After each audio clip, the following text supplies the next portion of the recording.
The most difficult effect we ever did in the movie was a big claw coming out of the mirror. And what we did was we took the crane that we were using and we illegally drained the mercury out of it because there's mercury at the bottom of it. And we put it in a little container. And mercury like that is like glass, it's like a mirror. And then we lowered the claw into it. Those are words from director John Carpenter on the special effects of his 1987 film, Prince of Darkness.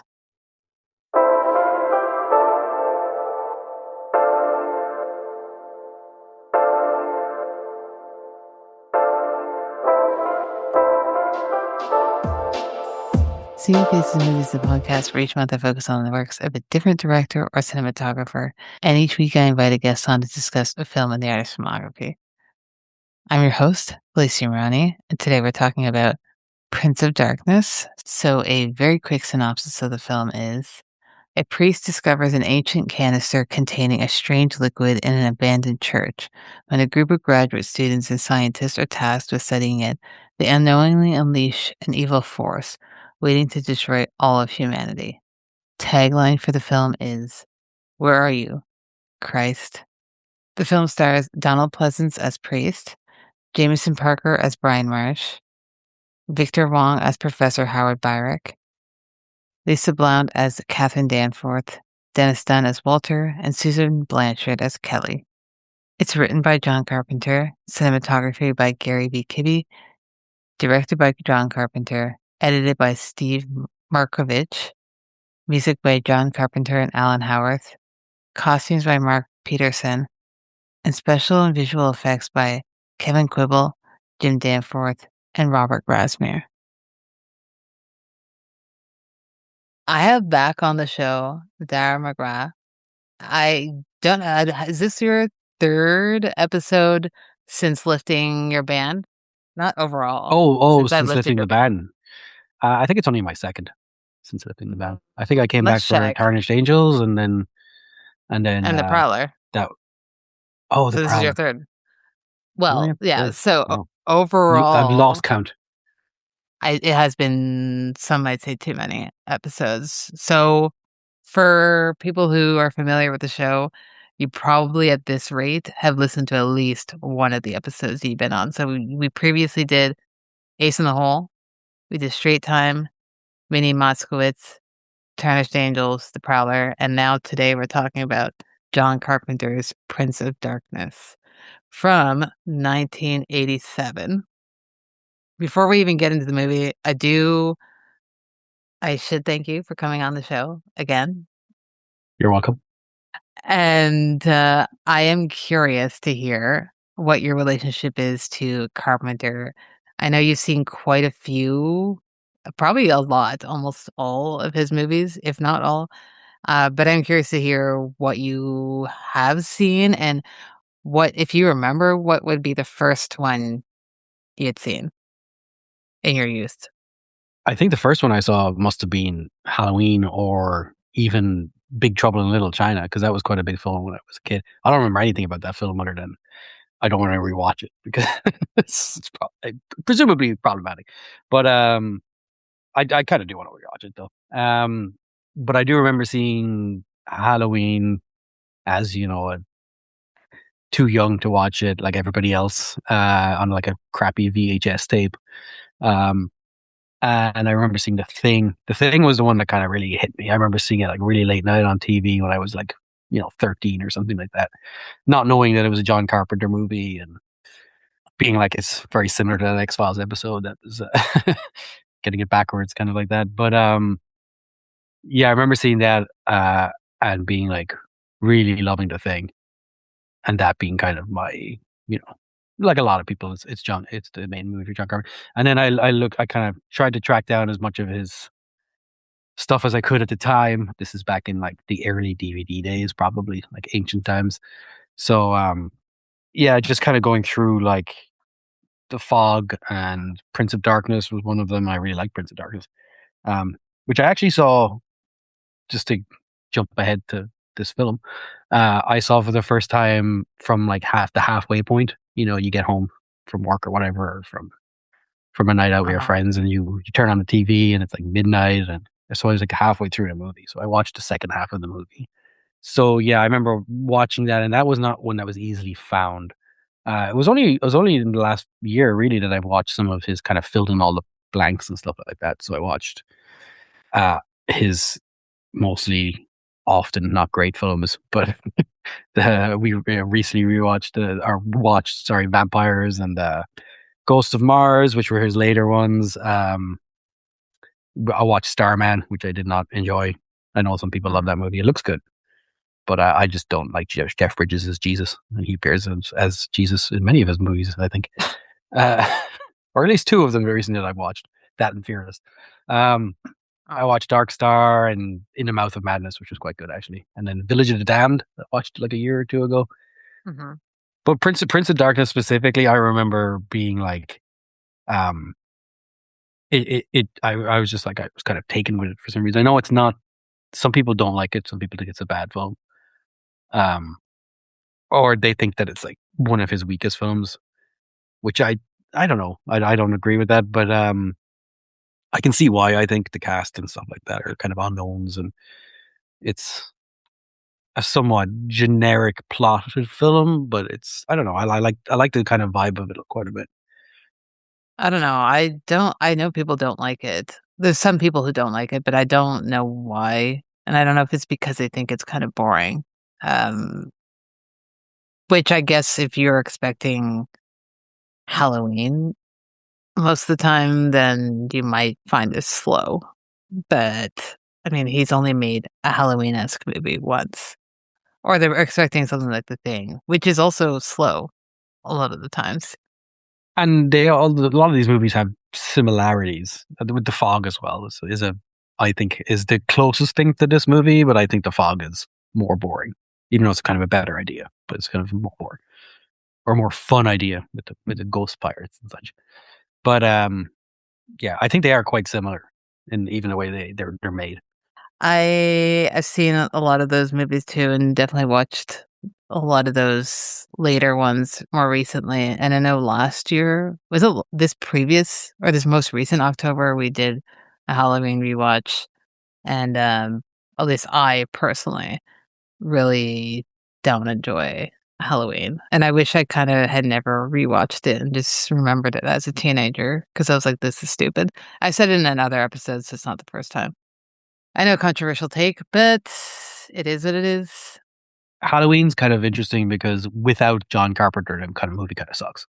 Like it's because John Carpenter directed the movie Yes. that it's quite good. It's his kind of how he shot scenes and his decision making in terms of the style and the aesthetics are really interesting. Um, but like, I mean, a million people did make Halloween afterwards, or even maybe before. I don't know who came first. But there's a lot of Halloween ripoffs that are just like a murderer kills a bunch of kids and da da da da da. Like it's been done over and over and over again, and you can the thing that separates Halloween from those films is John Carpenter. It's his it's his thing. It's his vision or whatever you want to call it, is what makes that film good. Because the film itself is like, you know, it's got some good kind of cool ideas, I guess, but it is basically just murder comes into town and blah blah blah. Yeah. I mean, not to harp on this, and this is the last thing I'll say about Halloween. I think why I find it so disappointing is because I think he is a strong writer and that's his weakest script and like story to me. There's a reason these films are remembered 20, 30 years later, and all of those other imitators and such have been forgotten. That's why we're here today talking about his work and specifically Prince of Darkness. So we will get into some personal thoughts about the film to kick things off. I feel like for people, it's funny because you said there's a lot of people who don't like this movie, but the people who do, it's often cited as like one of their favorites of his. And I think what's different about this and say like The Fog, which is probably its closest um sister or sibling film in his filmography, is that this kind of functions a little bit more as a mood piece, and there's a lot more silence in this film.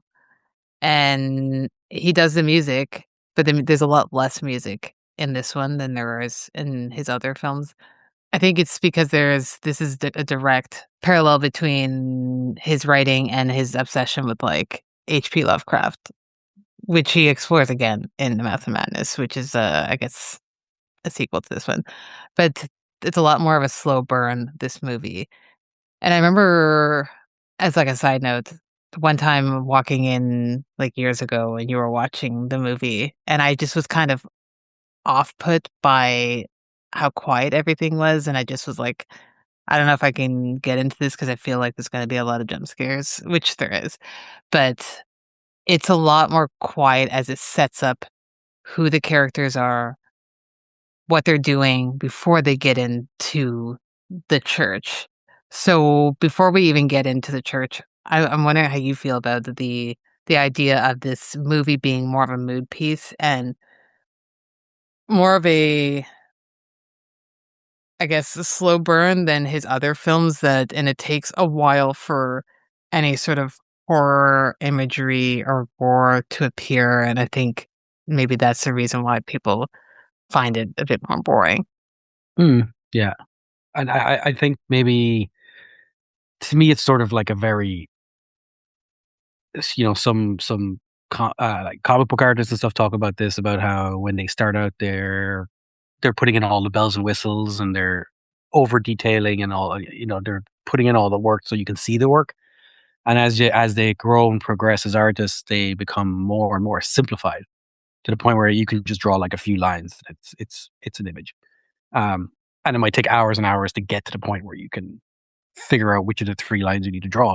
But to me, that's kind of what Prince of Darkness is getting towards. It's doing something that he's already done in some ways with the fog and with Halloween, and it's kind of um, just making it as simple and direct as possible. I think some people definitely see the film as boring because some of the performances are a little wooden. The actors aren't always they're not the most known actors. I don't know. Some of them never appeared in another film. Um, so it's kind of like, you don't have Kurt Russell, you don't have Jamie Lee Curtis, you don't have sort of that kind of the main guy Yeah, in this Donald film. Sort of, Pleasance. you have Donald Pleasance, who's does the exact same thing he does in a lot of his movies, where he's sort of the guy who explains everything and you know says everything with a very kind of haughty accent. But I think the beginning of this film is and the Fog does this too. When you watch the Fog, it does it quite well too. The first 10 minutes of the film can be studied as like this is how you make a genre piece with a lot of characters, and location. So he just the way he kind of shoots those opening scenes is he gets all the characters together. There's just music kind of combining them all. They all have one little 30-45 second scene, and there's a lot of characters in the film. He does a really good job of establishing each type of character, what their kind of personality is, uh, in a lot of ways, what their kind of goal is. And then just kind of placing them all, and it just feels very natural and flows really well. Yeah, I think the opening of the film is like really, really, really strong. I love the music, and I do think it has this really kind of weird sense of impending doom, intentionally, and I think it does it better than all of his other films. I think the sense of impending doom and the way he builds tension in this movie is a little bit more different than his others, but I think it's you see it in a lot of his films, like, again, even with The Thing, you're kinda thrown into a place where you don't really know who any of these people are, what their relationship is to one another. You find out, okay, they're working on something, you don't really know why they're there, though, how they ended up there, and it takes a while to give you the information, and I think when again, not to shit on Halloween, which is obviously doing its own specific thing, but there's a bit more hand-holding in that movie.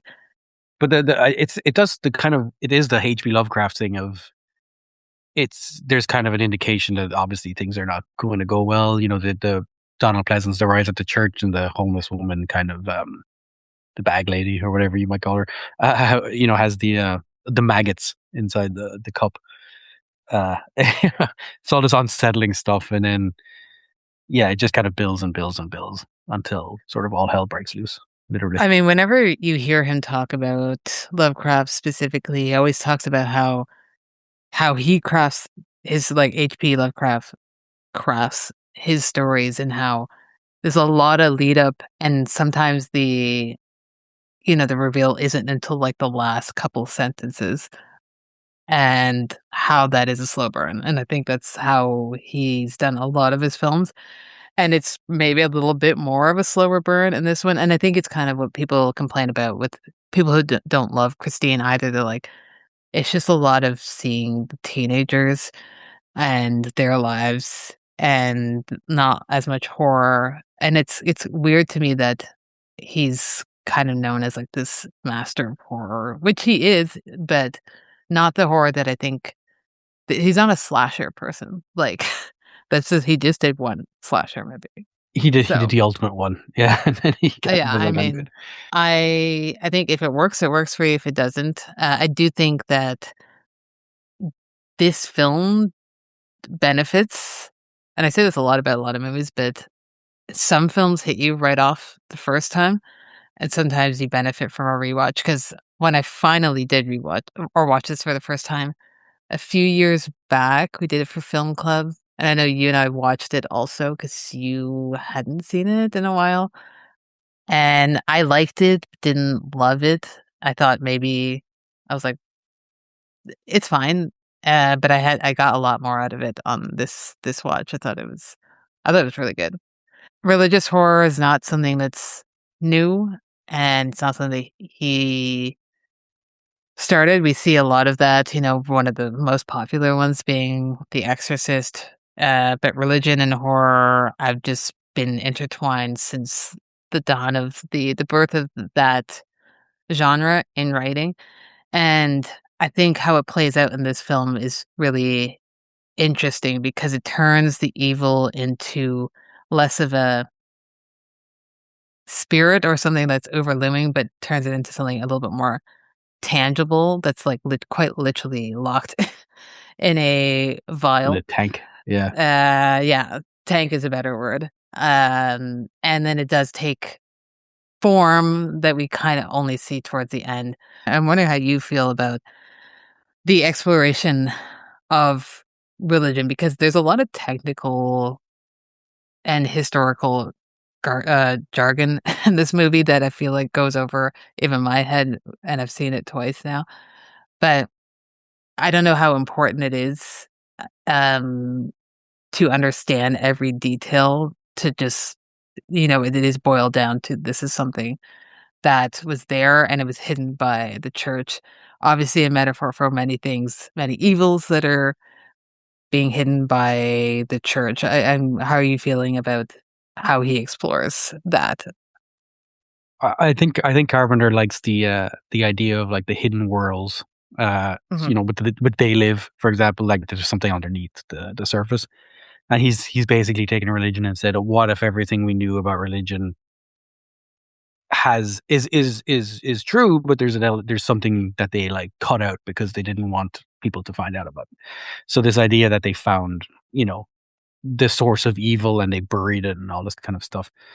It's sort of, playing with like conspiracy theories and things like that, and it, just taking a lot of things that you might know if you're in any way affiliated with any kind of religion, um, mhm.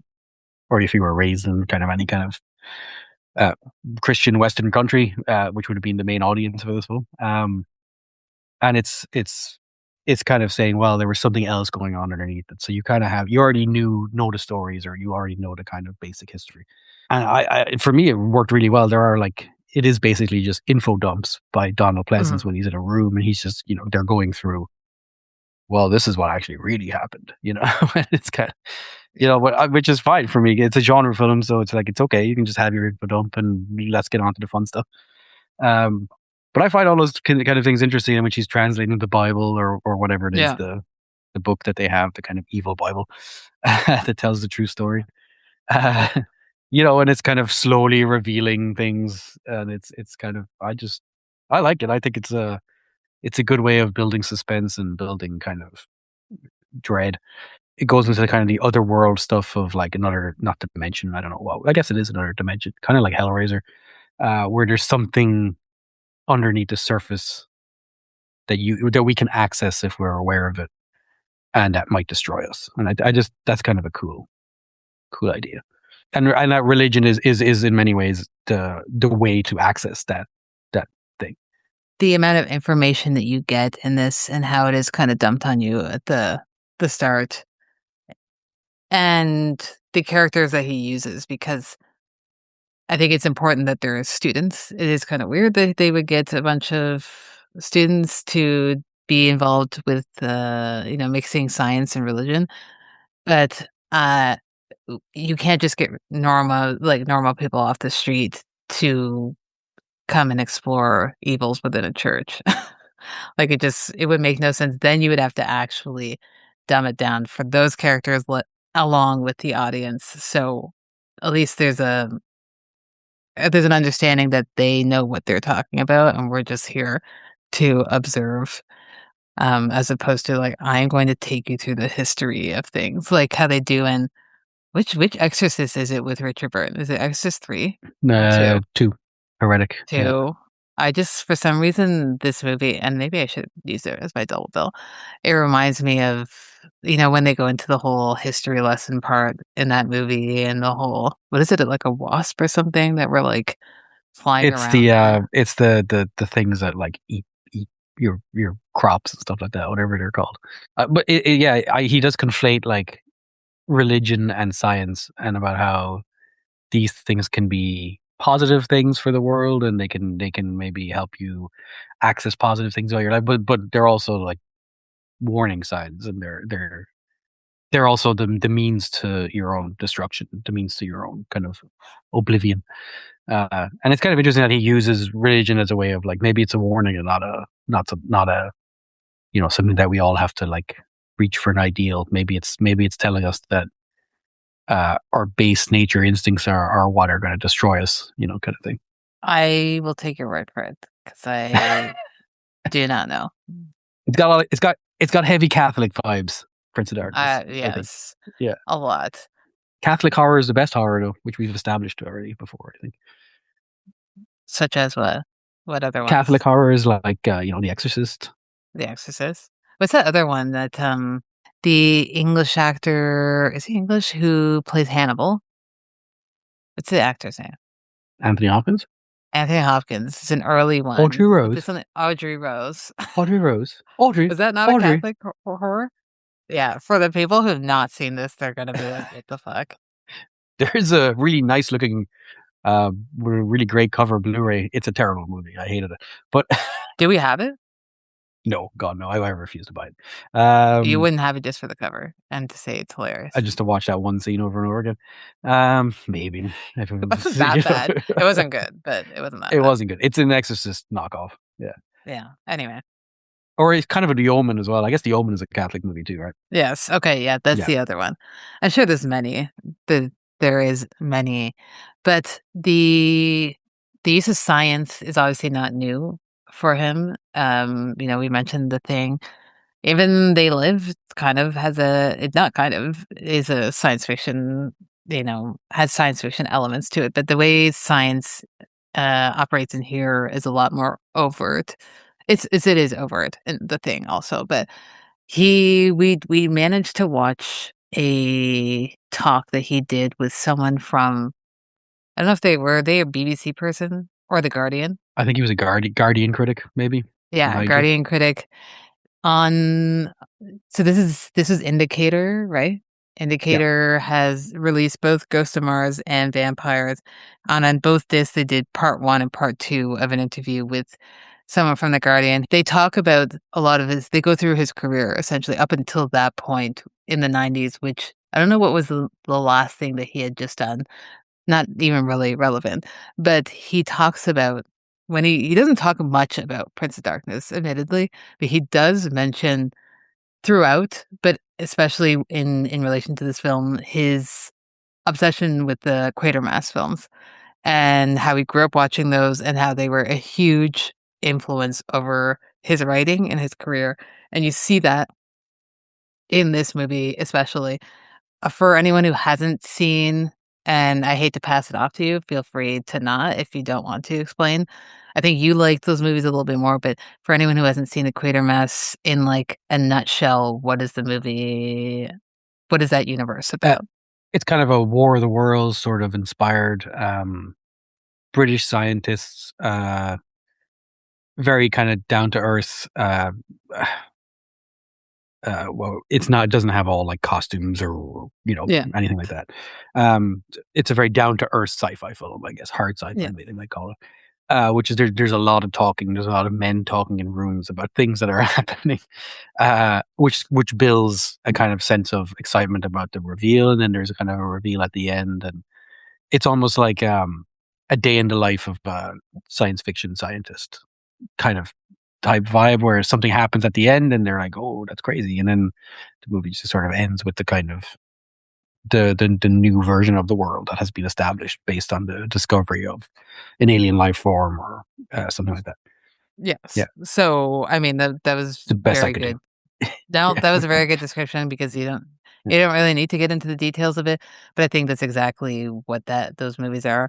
There's a series of them Yeah, you might call it like working class sci-fi. That might be now. the kind of, I think, the way some people might put it. Wow, Yeah. do you just invent a new microgenre? No, I think I stole that from a Wow. comic book writer. With that explanation of that, I think you can see the direct influence that it had on this film because it is kind of it's not necessarily a day in the life because this is not something these students would be doing normally, but we're seeing them at work. They are working through things and they're kind of it's interesting that you say some of the performances aren't great, which I don't disagree with, but I think there's two things. One, a lot of the performances are incredibly 80s American performances, which is a style of acting. And two, these characters don't really know each other prior to being thrown in together. They might have known each other in passing and in classes, but you can take classes with people for like in university, you're in classes with people for like 4 to 5 years, and you're like, I have never spoken to this person in my life. And so there's a bit of awkwardness and staleness, and then there's people that knew each other prior to being put in there. So I just wanted to bring up the Quatermass because I feel like you can't really talk about this film without talking about that, especially because he actively talks about how influential those films were on him. And I do recommend them to people. A lot of people have put them out.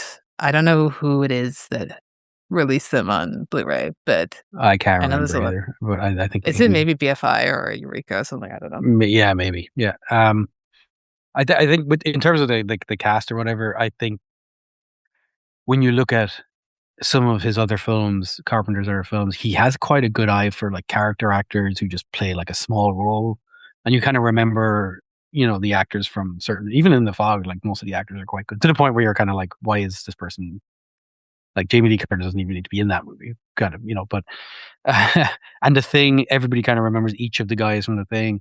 They're all just quite good character actors where they make an impression, similar to like an Alien. Everybody remembers the crew, even though they're Mhm. just basically there to be killed. But it's Harry Dean Stanton. It's I think it's a Yaphet John Kotto Hurt. Yeah. and John Hurt, and it's like all these guys are like they make an impression. And I think here with the casting, most of the actors are pretty forgettable. But then it's like the main guy sucks, and like he just sucks. And then the main actress is like, it's not that they're necessarily, they just don't have a lot of like presence. It kind of feels like some of the actors are filler, I guess, like on an album where you have like a few songs that are just not that good. Well, again, I do want to expand on the use of large casts a bit later, but you don't necessarily need a huge star presence in a film because then you're kind of distracted by that star presence. I think Kurt Russell does a great job when he's the star, specifically in the thing, but sometimes you're like, oh, well, this is Kurt Russell that I'm watching. Like if you're watching Escape from New York or Big Trouble in Little China, as opposed to like, I don't know who these people are. I think Jameson It's a Parker little in bit this more. film, is that the guy with the mustache, Yes. Jameson Parker? I mean, he is supposed to be the Kurt Russell of the movie. He is supposed to be the anchor of the movie. I think that you are supposed to care about yeah, especially at the end of the movie. I mean, you're supposed to care about what's going on and that he's lost someone that he cared about and sorry, spoilers. But I just think that he's sort of like a blank. He's sort of like you could literally put anybody in there. I think he is wooden, and I know that was, like, even at the time, a huge criticism of the film, but I think sometimes you need someone who is a blank slate that, um, I don't know, or maybe it's because I just also don't care, and maybe it is, maybe I was supposed to, but I didn't necessarily care what happened to him. Yeah, sorry. There's a bit of like TV actor vibe off some of the Mhm. cast, I think, Yeah. and I do mean that in an insulting way. So Oh, not like today where, yeah. well, it was like if you were good enough, you were in the movies, and back then. Okay. So, actually, okay, fine, but okay, so not to harp on this, but okay, we have Jameson Parker still wooden, a little bit more of a blank slate. Victor Wong is great. Imagine, yes, and he is fantastic, and he's doing exactly what he needs to do. Imagine you had 2 Donald Pleasants in this movie, because Donald Pleasant's doing a lot, so you can't have 2 huge performances. You cannot have Donald Pleasance is doing a lot in this movie, It's not as about he a always huge does. performance. It's just a performance where you might actually care about what's happening to the character. You don't have to be you're the straight guy. You're the straight man. Exactly, he's a It's straight man, though. it's yeah. And then I mean, you care about what happens to Jamie Lee Curtis in Halloween. You care about uh, you know, Kurt Russell I don't in The know, Thing. the way she just kinda left those kids, I didn't really care about her. I was like, She's not the "Oh, best babysitter in the world. No, you're doing some stupid shit." not to. That We don't was a want to good keep going extra. back to Halloween, but that the whole we watched it recently, and it was just like you've been seeing this man all day long. It's the same day. The child tells you there's a man outside, and you're just like, forget about it. It's like, what happened? I can't even talk about it because 'cause I'm gonna get mad again. She went for a nap and Um, forgot. yeah, nap on the job. But one of the last things that I wanna talk about in my personal thoughts before I pass it off to you, to talk about something we haven't talked about. Actually, there's 2 things, but one, we kinda hinted at him being known as one of the masters of horror, and I think he's known for kind of more slashery things, but I don't often hear him being talked about in terms of, like, body horror, which definitely was a huge thing in the '70s and '80s with, like, Cronenberg being the one who's most known for that. Um, but I think I see a lot of body horror in this, and I see a lot of giallo in this too. And Carpenter often cites Argento as a huge influence, which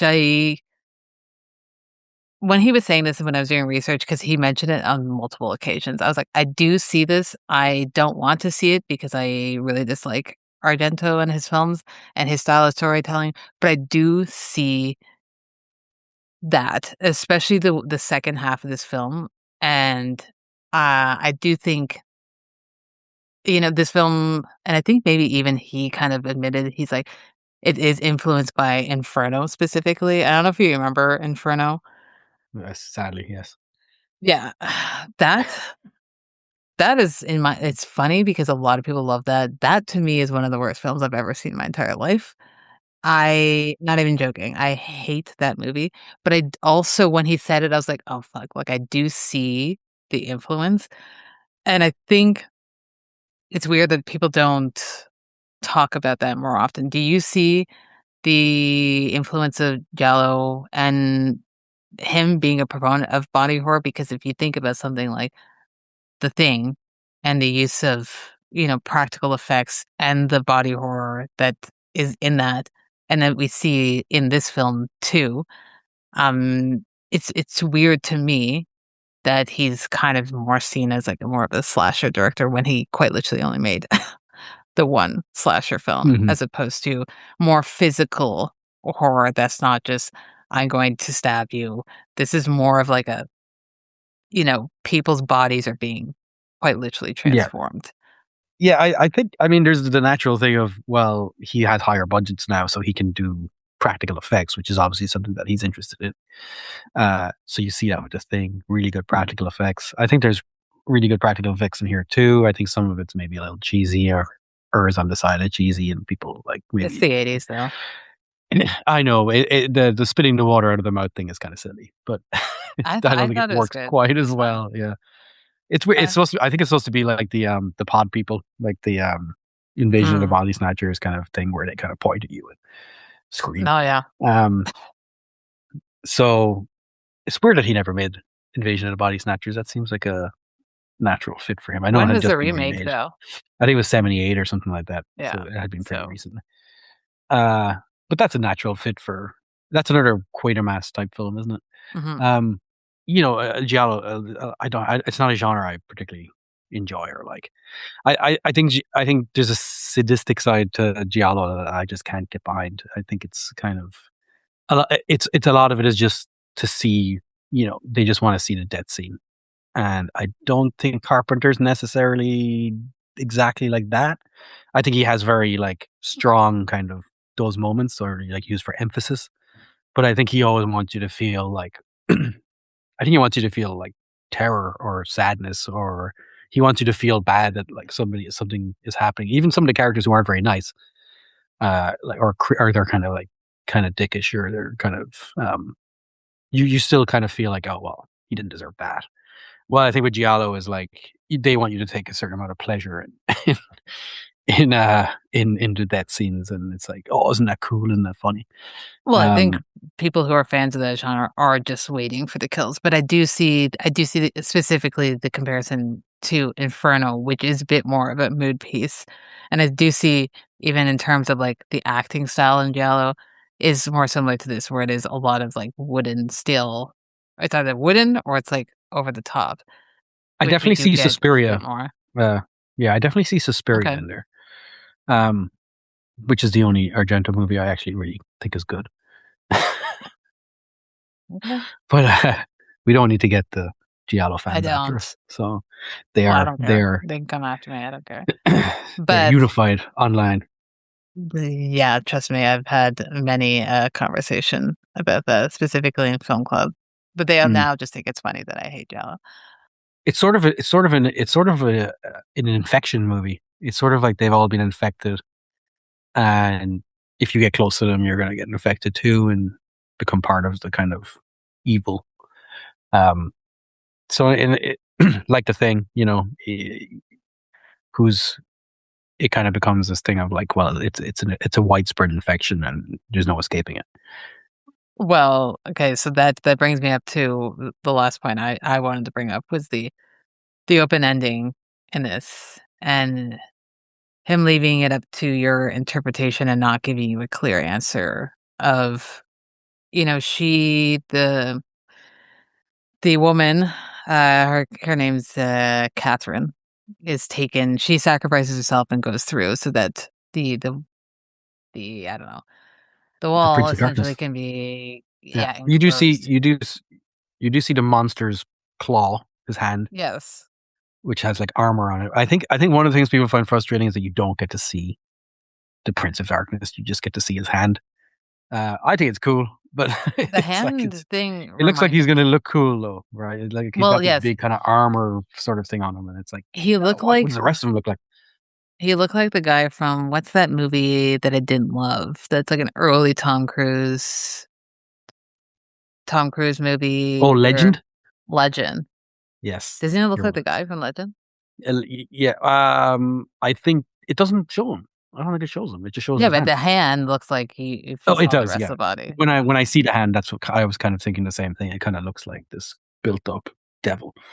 Leaving it open to interpretation and whether or not she it can come back out or not because we kind of see her shadow towards the end of the film when there's that huge jump scare where it flashes when flashes of he's next to her in the bed and then obviously that was a dream and then we see her in the underground world and just kind of like her silhouette of like has she joined the dark side or is she trying to find her way out and it's not like it's explored in the Mouth of Madness which is technically I guess a sequel to this, but it's left Is it? open Is it? to. I didn't know that. It's supposed to be like Oh, mm, not a direct sequel, but I don't know how do you say that. Anyway, in the um, same universe. yes, in the same Mm. universe of it. I think leaving it open to interpretation is something he does quite a bit in his films. Even The Thing.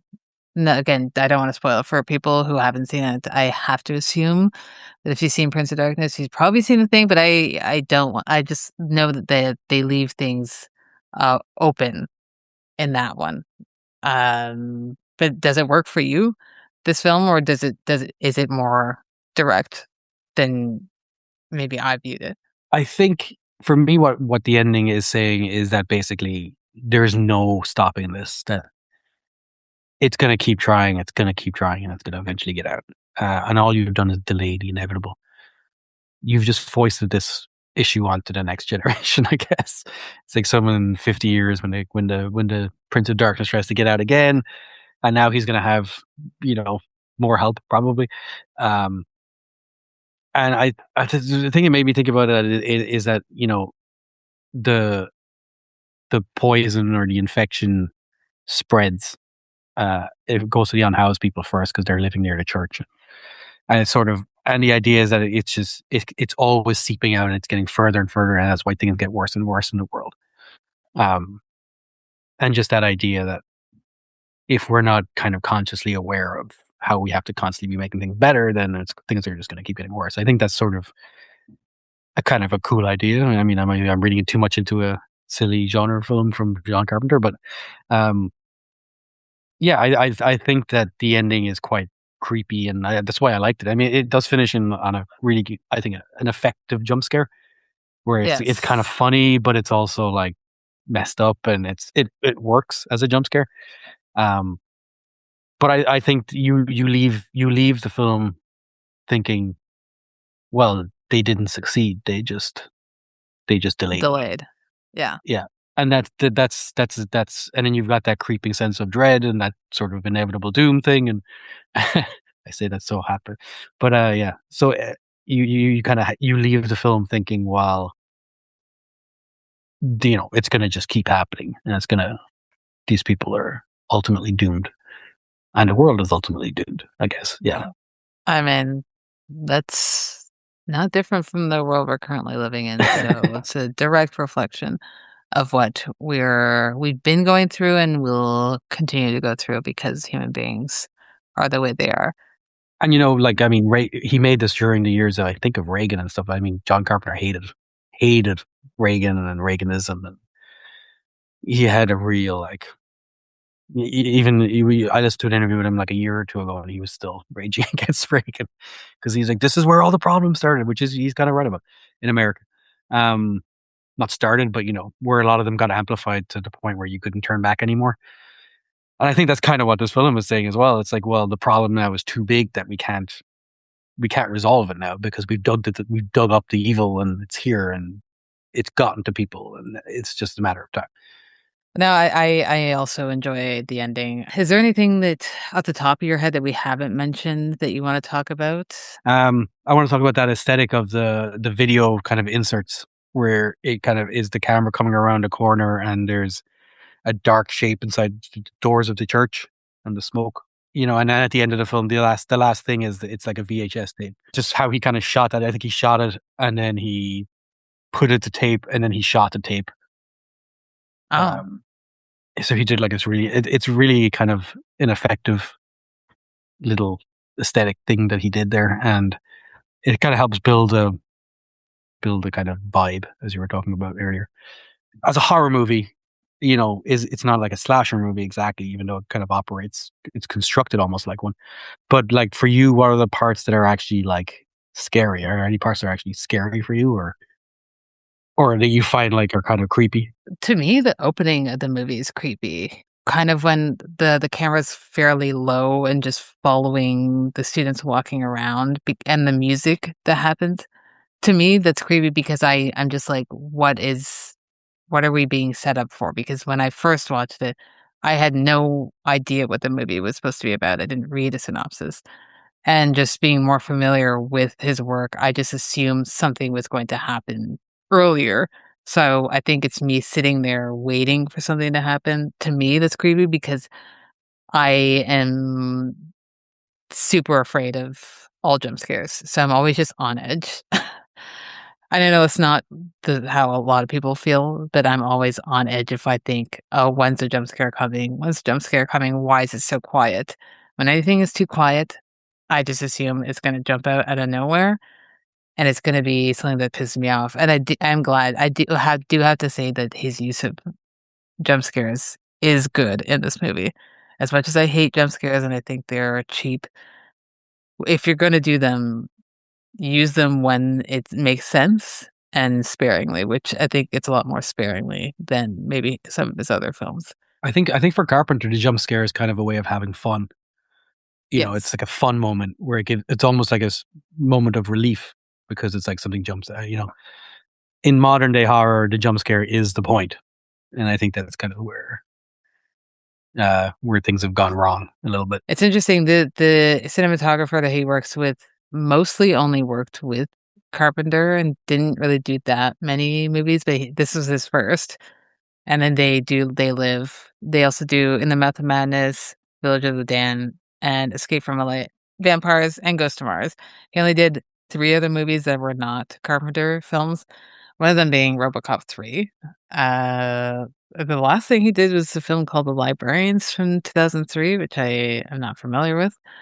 But it's interesting because I think this movie looks a lot more different than his other films as well. Hmm. Again, he's working with a different cinematographer, and he's not working with Dean Cundey, who he did a lot of his earlier stuff with, where there's a more of a gorgeous look aspect to the Dean Cundey stuff, where this looks great too, but it does, I don't know if it looks more straightforward, It's a little TV movie, even maybe it's a maybe. little, it's a little rougher around the edges. I think it still looks better than a lot of stuff made these days, but like Yeah. it doesn't look like Dean Cundey's stuff looked like film. Like it looked like somebody Yes. had taken a cinematographer from the 50s and 60s and like put him onto like a modern movie.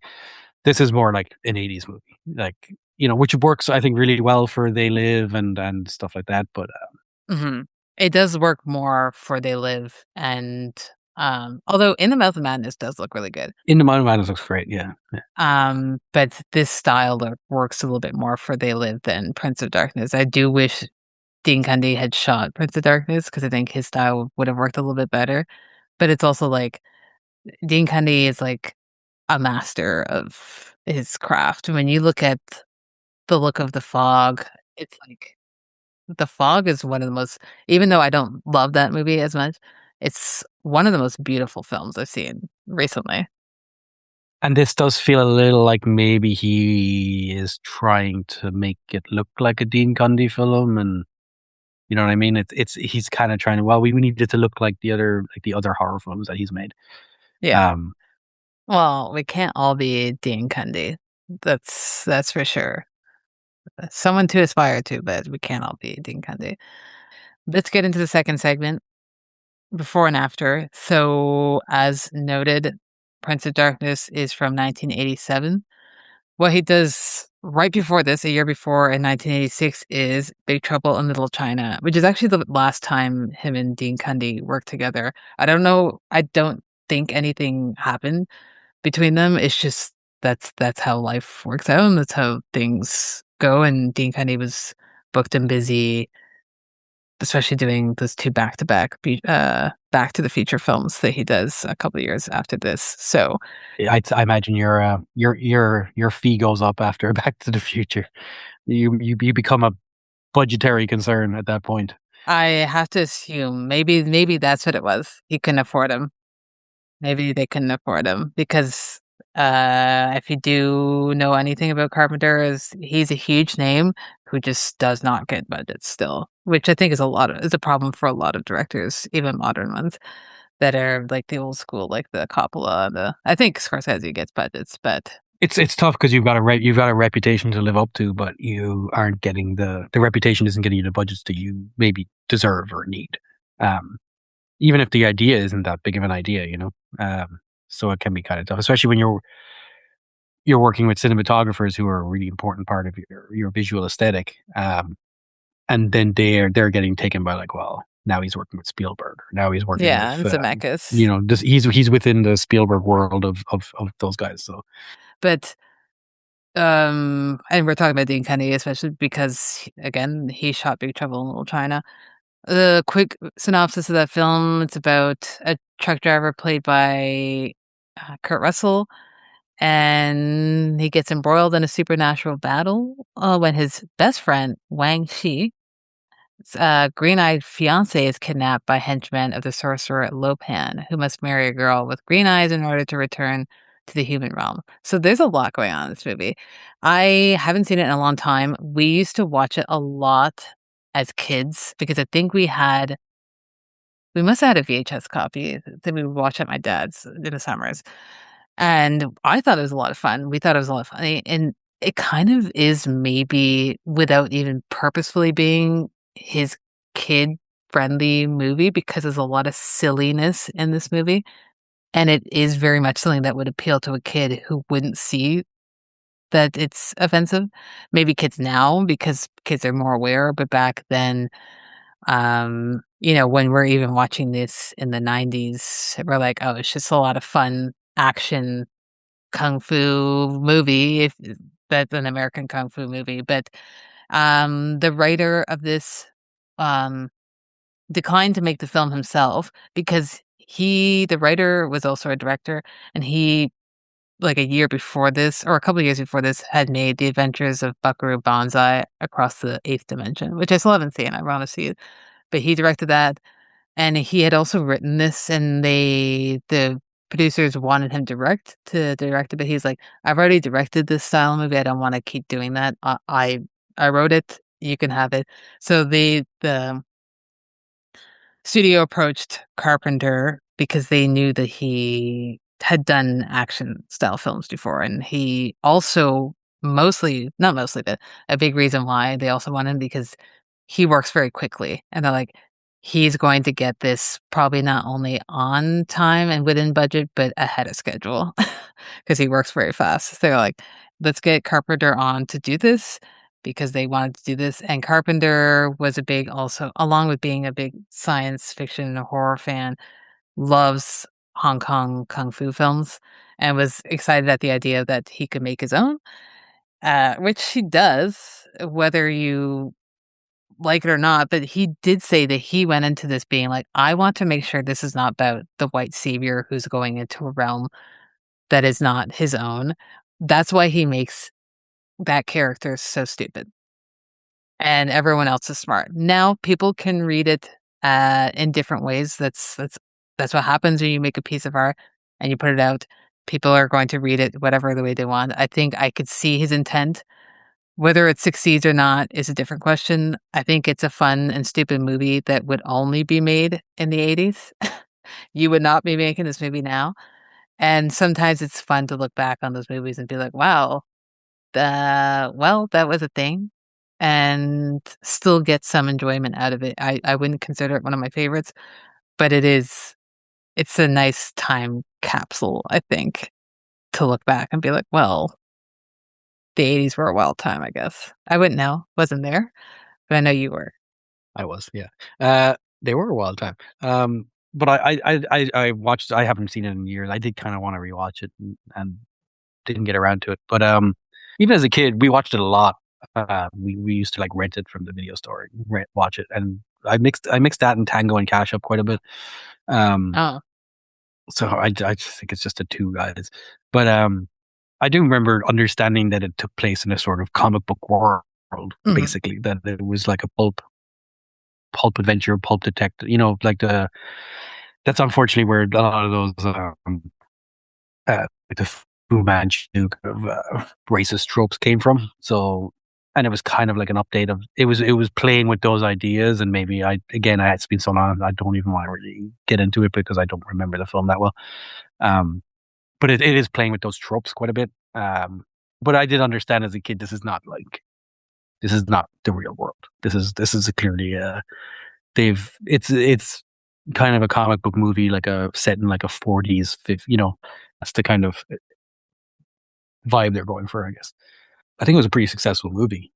It was. I think a lot of people forget that and forgetting that it's not set in the real world. Now, again, there are still problematic things about it, but there yeah, I'm not trying to come to the huge defense of Big Trouble because I haven't seen it in a long time. I just think I do understand what he was going for, but whether it's successful is up to the audience member themselves. So that's what he does right before, and then Prince of Darkness was kind of his. He says this when in that interview with the Guardian. It was kind of his return to horror because Big Trouble isn't a horror film at all. It's an action comedy film, and he it had been a couple years since he'd done a horror film because right before Big Trouble, he does Starman, which was very successful, and right before that was Christine and The Thing, which are more the horror films, but he does 2 back-to-back films that are very much not horror films. So they live or Prince Darkness was him going back to basics. Actually, because Big Trouble wasn't successful. That's what it was. It wasn't successful. But so he was like, I'm gonna go back. I think it had probably more success with home video, but it wasn't critically successful and When is Escape from New York? When is that movie? Escape from New York is 1981, so it's even before The Oh, Thing. wow. It's right after The Fog. Yeah. But Escape from LA is almost it's like 8 years after this. So, but what he does right after Prince of Darkness is They Live. And this is 2 years after. This is 1988 that he does oh, no, it's actually 1 year after. Sorry, it's 1 year after Prince of Darkness. Like, he kinda started the '80s with a huge one and capped off the '80s with the this is the last one he does in the '80s, because Memoirs of an Invisible Man is right after that, and that's 4 years after They Live. They Live was a big success, and it's one that people I think it's in the top 3. I think when people think of Carpenter, they think of Halloween, they think of They Live, and they think of The Thing. At least that I think that's what they think of those 3. It's definitely one of his most well-known. It's more politically overt than his other ones are, and I think there's politics that even happen in this one, but They Live is very much, a political statement, but it's, again, very quick synopsis. A lone drifter stumbles upon a unique pair of sunglasses that reveal aliens are systematically gaining control of the Earth by masquerading as humans and lulling the public into submission. It's based on a novel by Ray Nelson, but Carpenter discovered the story through Bill Ray's comic book adaptation of Ray Nelson's novel, and he was a huge fan of it and wrote his own adaptation of really the comic book, but also taking parts of the Ray Nelson novel and adapting it to his own worldviews and the worldviews of his friends and peers and their reaction to the Reagan world that they were being immersed into, and he was feeling very frustrated by the direction of the country that was going in. It's a really big film, again, it goes back to more of his comedic and sillier side, but it's and the action side that he is also well known for, because I think he has done equal amounts horror, equal amounts action comedy films in his career. So, Can we briefly mention the sort of talk about the Carpenter fandom or whatever you want to call it, the ecosystem of fandom, where it's like I don't like oh, yes. Carpenter's silly film. I just don't like them. I don't like They Live. It's there's the stuff I like about it, and I like talking about it more than I like watching it. But I just think it's too on the nose, and it's just too silly for I don't mind silliness, but it's too on the nose for me. So I don't like the They Live, and I don't like I that's why I didn't want to watch Big Trouble in Little China, because I just feel like I'm gonna hate it. And then there's the fans who just like Halloween, and it's basically that's the only thing they see. Halloween and The Thing are like his 2 films, and they don't. And then there's people who maybe are, there's people who think The Fog is amazing, Mhm. which it's definitely got the ingredients of being an amazing film, but it's not great. but those are kind of versions of films that where it didn't really work for me. But yeah, I don't like his silly side, and I think a lot of people love his silly side, Mhm. and and maybe those people don't like Prince of Darkness and stuff because of that. Um, yeah, and I just kind of want to talk about how he does have all these different aspects to him as a director. Kind of he gets kind of pigeonholed into one thing, but really he's got quite a unique, diverse set of skills. I mean, even his vampires and Mhm. Ghost of Mars are interesting. Kind of, is this him trying to like recapture this version of himself that people kind of have put onto him from years ago? Because they're both not great. Vampires is fine. I thought you liked vampires. Vampires was okay. If you let go of the synths, John Carpenter needs. If you're gonna you gotta bring the synths back. Do not use guitars. I'm sorry. Like it doesn't work with guitars. It works with synths. Yeah, but that's so 2000s what he was doing there. It's so 2000s, like this sort of like metal riff. That's like a lot of horror films that did that. I mean, I'm glad that you brought up again, not to harp on this, but like he does have a huge fandom. Like he is a name where a lot of people who are like, I'm a big Carpenter person, and you find out, and again, this is going to sound judgmental, but that they've only seen like two of his movies. And I'm like, oh, okay, so you haven't actually seen what he has to offer as a filmmaker if you've only seen two of his films. I think that you would benefit from watching his action stuff or his comedies, even if you don't like it, to see that he is a very well-rounded director. And I do like the sillier stuff, and I know that I've always known that you don't like They Live, and which shocked me because I thought that They Live would be your style of thing, but I do see what you don't like. I will say that you saying that out loud and being it on record, you are gonna get hate from other people, and I'm gonna let them do that. I had high expectations when I only watched it for the first time a couple of years ago. I had seen parts of it before, or maybe I'd even seen it as a kid. Um, and I just it was just too on the nose for me. And it's very comic booky, so it should have been right up my alley. Yes, that's what I Even thought. You visually, would like like it. I mean, you're using Roddy Piper and stuff like that. I mean, that's great. And the fight scene is funny, it's good. But I mean, it's just even the like kind of the quippy sort of. It almost felt like a. I mean, it is supposed to be a pastiche, I know, but it was just too on the nose for me. Um, and I think that he kept going that. I guess that's why I didn't like the newer stuff as well, was because he kind of, to me, it's almost like he's making movies trying to live up to a version of him that his fans have, maybe to a certain degree, as opposed to it just being an expression of his own kind of thing. Um, that's not really fair for me to just project that onto John Carpenter. But when we saw that interview with him, with the really esteemed Guardian critic, Nigel, Nigel, my God. he likes to give the audience what they want. He likes to be an entertainer, Mhm. which is admirable in a lot of ways. But there's also this thing of like, well, what do you think your audience wants? And I think that's when you get into sort of tricky territory. Is like maybe the most vocal people are not necessarily the ones you should be listening to, because they're just the loudest.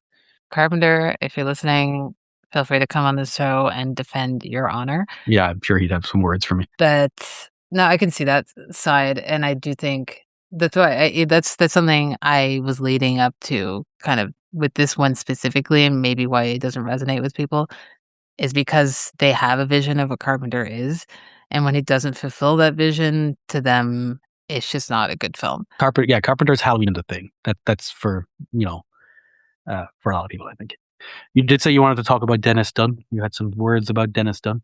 What I find interesting about Dennis Dunn's character Walter is kind of the play on him being one of the non-white characters and being so annoying. Because usually when you have an Asian character, they're like the quiet, smart, peaceful one, as opposed to him being like rowdy and big mouthed and just kind of hitting on everyone. Usually that would be reserved for either even a black character or typically a white character. So I do find it funny that he's so outside of what you would typically see in a film from the 80s. Like he's just a regular dude. It doesn't matter that he's Asian, which I think is cool.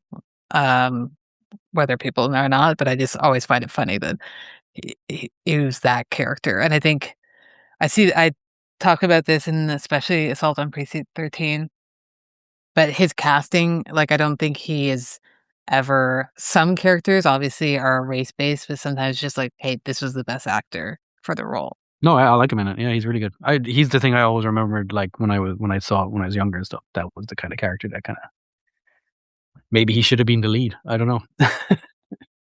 That would have been interesting, and I think it would have been cool. Okay, so that's before and after. Just to for the audience to set the scene of where Carpenter was in his career. He's still going very strong at this point. So he's putting out films that are some of his most well-known films in the 80s, and then there is a bit of a shift in the 90s. He does do, In the Mouth of Madness, Escape from LA, and Village of the Damned, which are all films that people did see, but I think they're a little bit less seen than the stuff that he did in the 70s and 80s. So that's that. To cap things off in the trademarks and kind of wrap things up, one of we've been talking about it and dancing around his use of large casts. That's kind of what I wanted to expand on for a trademark of his. A lot of his films have huge amounts of casts, and especially probably because for us outside of this film, the more fresher ones that we watched were Vampire and Ghost of Mars, which have an insane amount of actors in them. Sometimes to its a fault where you're like, you actually don't need this many because you're never gonna know everyone's name. Everyone's not important, which is also fine. I think he does sort of the thing, and I know I bring up Hanuel a lot on this podcast, but he does sort of the Hanuel thing where he has huge amounts of cast and not everyone needs to be important. Sometimes someone is just to pop in a scene here and there. The only difference, well, there's a lot of differences between Carpenter and Hanuel, but a main difference I would say is the use of the more enclosed and small spaces where it's not like they're in a huge mansion like they would be in the rules of the game. They're in a small enough church or they're in like a bunker style place in the thing, or they're in one house in Halloween where the tension is smaller. So you kind of feel like you need to know where everyone is at once, and you might not get that as much in Prince of Darkness. I think it still works for me.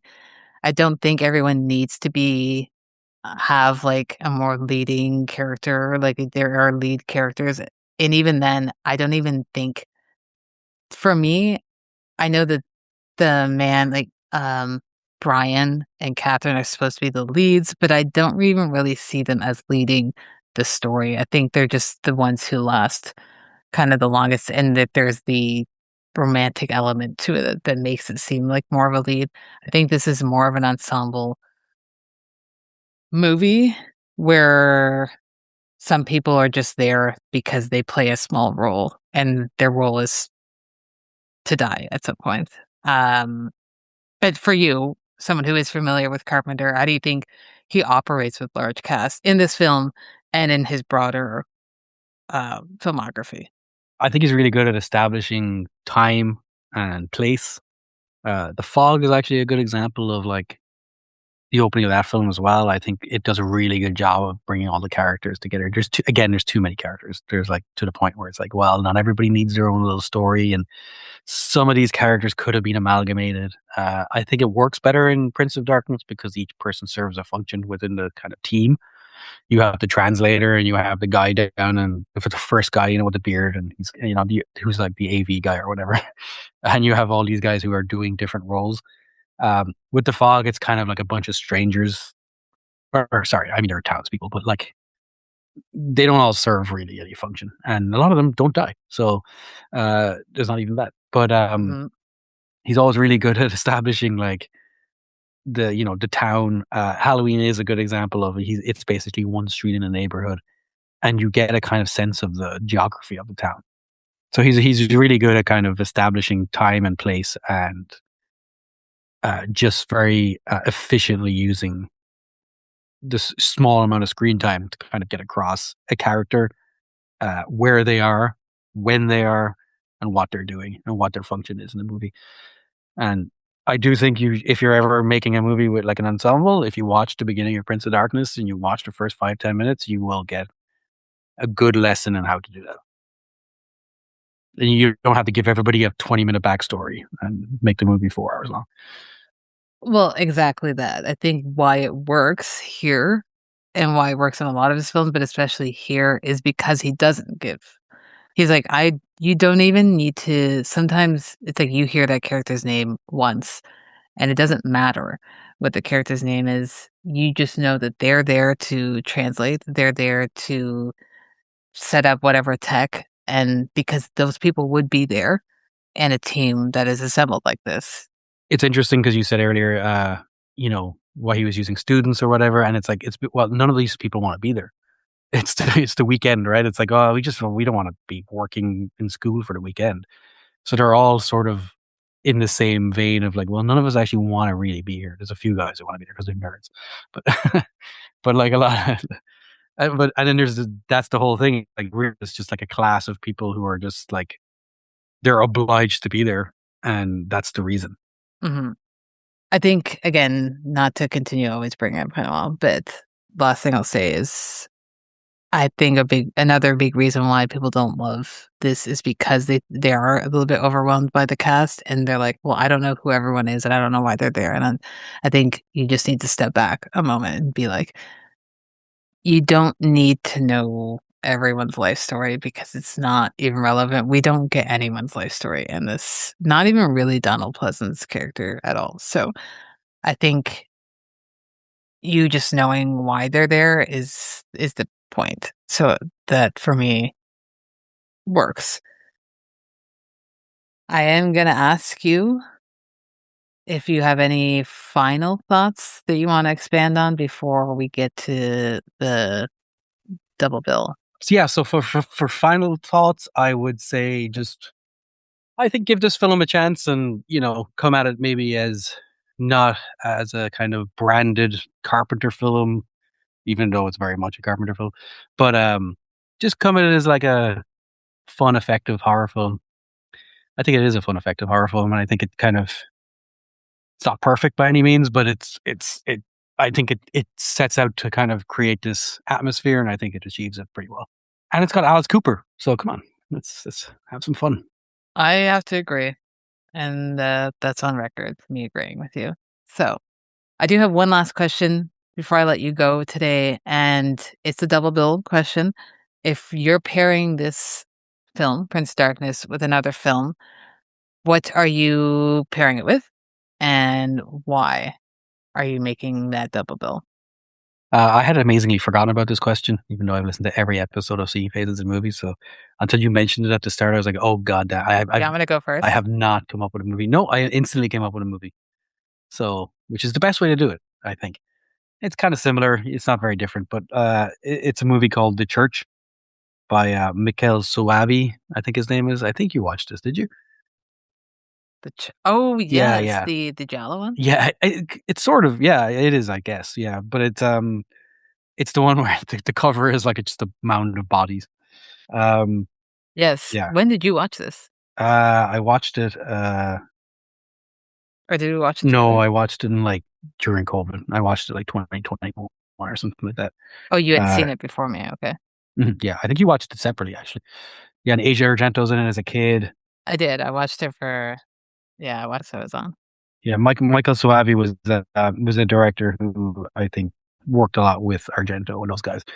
Um, it's a fun movie. It just again, it was the first one that popped into my head because it's sort of like an Italian version of this film where they've uncovered an evil underneath the church, and it's pretty similar in terms of that. And it has a lot of like fun stuff happening at the end. It's not great or anything, but I did find it quite a lot of fun actually. So I would recommend that. A little underseen gem. Yeah, I shockingly enjoyed that movie for someone who, again, this is actually scripted by, like, one of the writers is Argento. on this film, but it worked for me oddly enough. That's a pretty good double bill. I had kind of forgotten about that movie, but yeah, that is interesting. The one that I want to stick with because there's a couple, but I think actually one of them works probably better as double bill with Halloween. But the one I want to stick with because it reminded me a lot of, especially on this watch, of Ken Russell's Altered States and the science aspect of that, and figuring out the what's going on and the entities and the religious aspect to that film too, because Ken Russell, obviously someone who had a lot of Catholic guilt, was always exploring the idea of good versus evil and devils. Some in other films more overt than others, but it's very much a thing in Altered States. And I think kind of even just like the tank that they go into reminded me of what in Prince of Darkness. Although Altered States is actually um 7 years before this. It's in 1980. Very different film, but I think they would pair quite well together. It'd be a wild trip, I think, and I would recommend probably watching Altered States after, because if you watch Prince of Darkness second, it might feel even slower after watching kind of like more of a trip film like Altered States is. So I would recommend doing Prince of Darkness and then following it up with Altered States and see how two different directors explore the those kind of similar themes and yeah, how they operate because they're very different directors, but I think they both masters of their craft and two different styles of 80s acting also. Well, Dara, I think we did a pretty good job of Prince of Darkness. I would say this is one of the episodes I'm more proud of that we've done together. Oh, okay. Oddly enough, Which ones are you not proud of? I feel like I was fairly nice to you. I'm proud of. Well, I've done some editing errors in one of them that I still feel guilty about. That was an editing. Tarnished Angels, I think, was the editing errors that I was making because I was rushing. But I say I'm proud because I feel like I was fairly nice to you. I think you're very fair generally. You know, I think I think we have. I think a lot of the banter gets cut out, to be honest. So I'm always like, leave that stuff in there. Leave that stuff in there. Well, sometimes we go on huge tangents, but I I think the tangents on this one are relevant to the film as opposed to us just talking about some random ass, John Ford movie. So yeah, thank you for coming on. Thank you. Thank you for having me. Seeing Faces in Movies is an official podcast of the Royal Film Club. It's hosted by Felicia, and this episode was edited by Darragh McGrath. If you like what you heard, let us know at seeingfacesmovies.com or send us an email at seeingfacesmovies@gmail.com. And while you're at it, please subscribe and rate the show wherever you listen to your podcasts. And stay tuned for our next episode on Assault on Precinct 13. Watch more movies, and we'll catch you next time.